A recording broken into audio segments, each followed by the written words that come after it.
سيدنا محمد المصطفى وعلى آله سفينة النجاة وأصحابه نجوم الهدى وأولياء أمته مصابيح الصدق والصفاء مع بعض.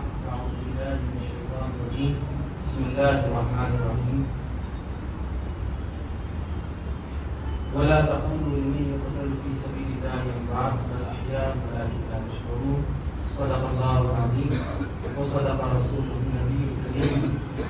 وقال الله تبارك وتعالى في شأن عظمة حبيبه ورسوله إن الله وملائكته يصلون على النبي يا أيها الذين آمنوا صلوا عليه وسلموا تسليما.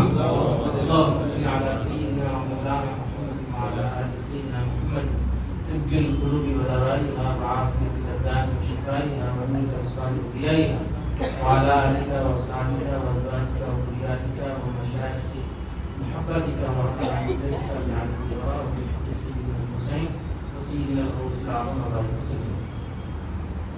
شاہ ہست حسین بادشاہ ہست حسین دین ہست حسین دین پناہ ہست حسین سرداد مداد دست در دست یزید حقا کے بنا الہ ہست حسین وفا کی راہوں میں آج تک بھی اجرا حضور ملا نہیں حسین کی اور حسین والوں کی یاد ہم کو دلا نہیں رہے وفا پہ نہ لڑ کھڑا ہو نہ زور باطل سے خوف کھاؤ رضائے مولا کے راستے پر حسین چلنا سکھا رہے ہیں.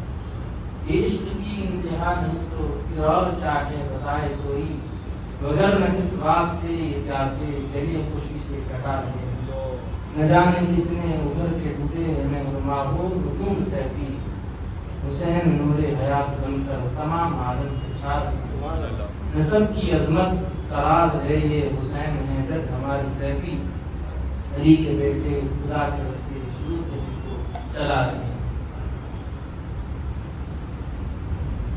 آیا نہ ہوگا اس طرح حسن و شباب ریت پر گلشن فاطمہ کے تھے سارے گلاب ریت پر جتنے سوال عشق نے آل رسول سے کیے ایک کے بعد ایک دیے سارے جواب ریت پر.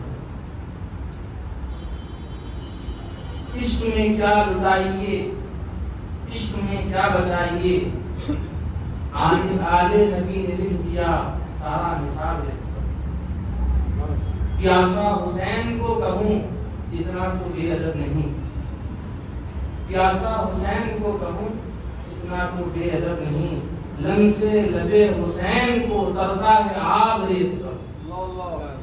آل نبی کا کام تھا آل نبی کر گئے کوئی نہ لکھ سکا دیب ایسی کتاب ریت پر.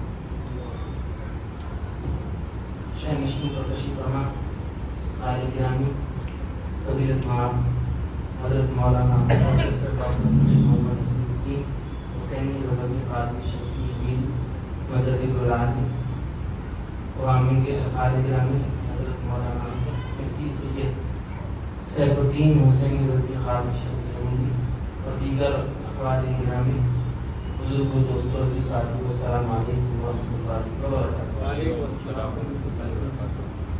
ماشاءاللہ یہ ذکر حسین کی محفل ہے اور آپ حضرات روایات سن رہے ہیں. انہیں روایات سے استفادہ کرتے ہوئے اپنی بات کو آگے بڑھاؤں. اللہ تعالیٰ کا ہم پر کرم ہے کہ اللہ تعالیٰ نے ہم کو بزرگوں سے جوڑ دیا بزرگوں سے جڑے ہیں اس لیے اللہ کے فضل سے حضور سے بھی جڑے ہیں حضور کے گھر والوں سے بھی جڑے ہیں قرآن سے بھی جڑے ہیں. ابھی آپ نے حدیث شریف کا مفہوم سماعت فرمایا کہ حضور نے 3 چیزوں کی تاکید فرمائی. یہ نہیں فرمایا یہ تو بات کی بات ہے لیکن اس سے پہلے حضور نے تاکید فرمائی کہ اپنی اولاد کو 3 چیزیں سکھاؤ تعلیم دو. اگر ان کے پاس رہے تو بہتر ہے نہیں فرمایا بلکہ فرمایا ان کو ان 3 چیزوں کی تعلیم دو. فرمایا پہلے میری محبت ان کے دلوں میں ڈالو. فرمایا دوسرے میرے گھر والوں کی محبت ان کے دل میں ڈالو. پھر فرمایا میرے قرآن کریم کی محبت ان کے دل میں ڈالو.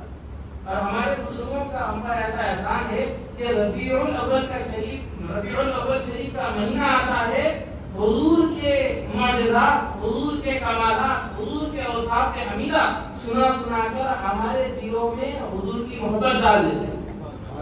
اور محرم کا مہینہ آتا ہے تو اہل بیت اطہار اور بالخصوص امام حسین کا ذکر خیر فرما کر ہمارے دلوں کو منور فرما دیتے ہیں. اور پھر رمضان کا مہینہ آتا ہے تو قرآن پڑھنے پڑھانے سیکھنے سکھانے سمجھانے کے حوالے سے قرآن کریم کے حوالے سے رمضان میں قرآن کریم کے متعلق ہم کو ہمارے دلوں کو منور کر دیتے ہیں. اللہ کا فضل. اور دیکھیے جو حضور پاک علیہ الصلوۃ والسلام نے جو حکم فرمایا جب بندہ حضور کے حکم کی تعمیل کرتا ہے تو تعمیل مستقبلی پر اللہ تبارک و تعالیٰ اس کو اجر و ثواب دیتا ہے. اور آپ دیکھیے اس حدیث میں جو حضور حکم فرما رہے ہیں تو اس میں دونوں بھی شامل ہیں. ایک وہ جو حضور کی الفت کو ڈال رہے ہیں اور ایک وہ جو حضور کی الفت کو اخذ کر رہے ہیں. اہل بیت کی محبت کو اخذ کر رہے ہیں, قرآن کریم کی محبت کو اخذ کر رہے ہیں. پتہ یہ چلا کہ حضور کے فرمان کے مطابق کہنے والا ہو کہ سننے والا ہو ہر کوئی ثواب پاتا ہے. اور ایک حدیث شریف عام ہم سنتے ہیں, اس پر ایک اللہ والے نے بڑی اچھی تشریح کر کے بتایا, سمجھا, ایک اندازے کے طور پہ بتایا.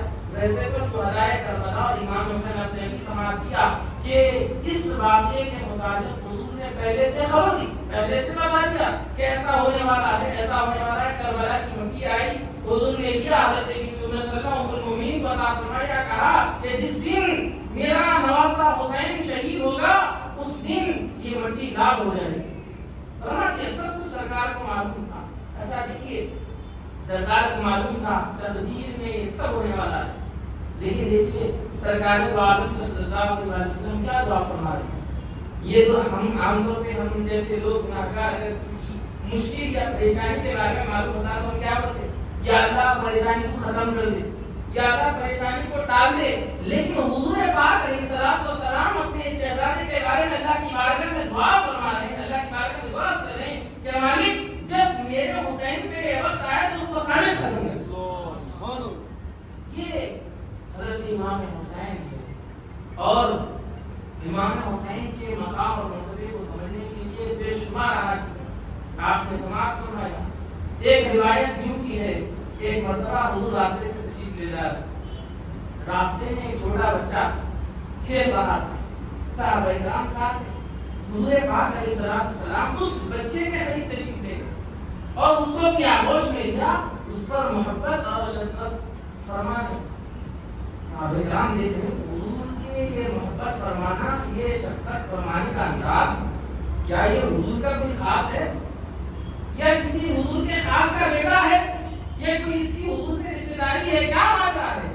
حضور جب اس پر محبت فرما رہے ہیں, محبت فرمانے کے بعد جب حضور تشریف لے جانے کے لیے آگے بڑھے تو صحابہ عرض کرنے لگے, یا رسول اللہ ہمارے ماں باپ آپ کا قربان ہو, ہم کو بتائیے, رہنمائی فرمائیے کہ کیا وجہ ہے یہ لڑکا جس پر اتنی محبت اتنی شفقت جو آپ فرما رہے ہیں, وجہ کیا ہے. حضور نے نہیں فرمایا کہ میری رشتہ داری ہے, یہ نہیں فرمایا کہ میرے خاص کا بیٹا ہے, بس حضور کا جملہ سننے کا ہے. حضور نے ارشاد فرمایا میں نے اس کو ایک مرتبہ میرے حسین کے ساتھ کھیلتے دیکھا, اس لیے اس سے محبت ہو گئی, اس کو چننے لگا. یہ حضور حضرت امام حسین کا مقام بتا رہے ہیں. پھر خلیفہ دوم حضرت سیدنا عمر فاروق رضی اللہ عنہ, یہ شرف حضرت امام حسین کو حاصل ہے یا آپ کے حسنین کریمین کو یا آپ کے والد بابا جان کو حاصل ہے, تو حضور پاک علیہ الصلوۃ والسلام کے اس کے اقدس پر چڑھنے کا ان کے علاوہ کسی اور کو شاباش نہیں ہے. حضرت امام حسین حضرت حسین نامدار صلی اللہ علیہ وسلم کی خوشی کا اقدس پر حضرت عمر نے دیکھا, دیکھ کے خوشی سے کہنے لگے حضرت امام حسین کی طرف مخاطب ہو کر, شہزادے مبارک ہو, کیا سواری پائی ہے, کیا شام والی سواری پائی ہے. حضرت عمر کی آنکھیں نبوت کو دیکھ رہی ہے, رسالت کو دیکھ رہی ہے, اس مقام اور مرتبے کو سمجھتی ہے, اس مقام اور مرتبے کو دیکھ رہی ہے. تو حضور نے کیا فرمایا, حضور نے مسکرا کر خاموش نہیں بیٹھے, بلکہ حضور پاک علیہ الصلوۃ والسلام نے حضرت عمر کی توجہ حضرت سیدنا امام حسین کی طرف مبذول فرمائی. فرمایا عمر سوار کو دیکھ کر سواری کو دیکھ رہے ہو, سوار کو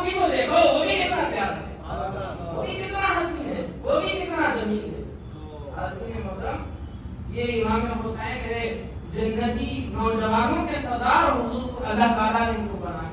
اور مولانا روم رحمۃ اللہ علیہ کا شعر یاد آ رہا ہے، جیسے جو کلام سن کر ایک شعر مولانا روم کا آیا، زندگی آمد بنائے بندگی، زندگی بے بندگی شرمندگی. کہ زندگی میں اگر بندگی اللہ تعالیٰ کی نہیں ہے تو زندگی شرمندگی ہے. امام حسین کی زندگی کو دیکھو تو اس میں بندگی کس طرح کی جائے وہ آپ کو سمجھ میں آئے گا. یہ امام حسین، یہی امام حسین ہے کہ جب سرکار دو عالم صلی اللہ علیہ وسلم نماز پڑھ رہے ہیں اور پشت نبی پر حضرت امام حسین ہے. حضور نے کیا کیا؟ شاعر نے بڑے اچھے انداز میں اس کو کہا صفت نبی ہے پشت نبی پر اور سجدے کی حالت ہے، آقا نے تسبیح بڑھا دی، بیٹا ہی کچھ ایسا ہے. یہ حضرت امام حسین ہے. سرکار نے اپنی تسبیح بڑھا دی. لوگوں نے پوچھا یا رسول اللہ کیا بات ہے، کیا مسئلہ، کیا ماجرا ہے، کوئی وحی کا نزول ہوا؟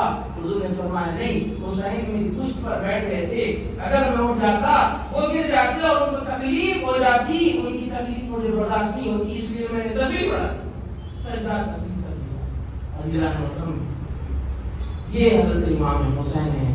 یہ امام حسین ہے. اپنی گفتگو کو ختم کرتے ہوئے بس میں یہ کہوں گا کہ اللہ کا فضل ہے کہ ہم حضرت امام حسین کے ماننے والے ہیں، اور امام حسین کا جو ماننے والا ہے اور یزیدی فکر سے جس کا دور دور کا کوئی تعلق نہیں، یزیدیت اور حسینیت ایک جگہ کبھی جمع نہیں ہو سکتی. یہ شعر ہے، حسینیت کو پانا ہے تو ٹکر لے یزیدوں سے. یہ وہ منزل ہے جو لفظوں میں سمجھائی نہیں جاتی. وآخر دعوانا الحمدللہ.